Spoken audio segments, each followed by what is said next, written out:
Hello, কেমন লাগছে আগে বলো। চিনতে পারছো না? হ্যাঁ, আমি অনু। আমি একটুখানি সেরেছি বিকজ একটুখানি ভিডিওস করছিলাম, রিলস বানাচ্ছিলাম। তো বাবান স্কুলে গেছে আর আমার শরীর এখন মোটামুটি ঠিক আছে। তোমরা তো জানোই যে আমি কনসেপ্ট করেছি আর এটা আমার 1.5 মাস চলছে। অনেক দিন ধরে ভিডিও ফটো সেরকম কিছু আমি বানাতে পারিনি বিকজ শরীরটা ভালো ছিল না। এইবার যেহেতু এই জিনিসটাকে ভালোবাসি, তোমাদের সাথে সব কিছু শেয়ার করতে ভালোবাসি, বাধ্য হয়ে আজকে ফটো ভিডিও আমি বানালাম। মানে 12টার সময় রেডি হয়েছি আর এখন বাজে 1টা। যাই হোক, একটুখানি কালকে যাব হচ্ছে আমাদের মানে ব্যান্ডেলের যে মানে আশা দিদিরা আছে সেখানে কাট করা হয়েছে, কাট করে এসেছি। তো কালকে ইঞ্জেকশন আছে, যাব।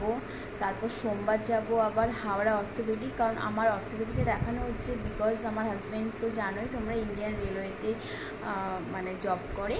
তো আমরা রেলের যে ডাক্তার আছে সেখানেই আমি দেখাচ্ছি।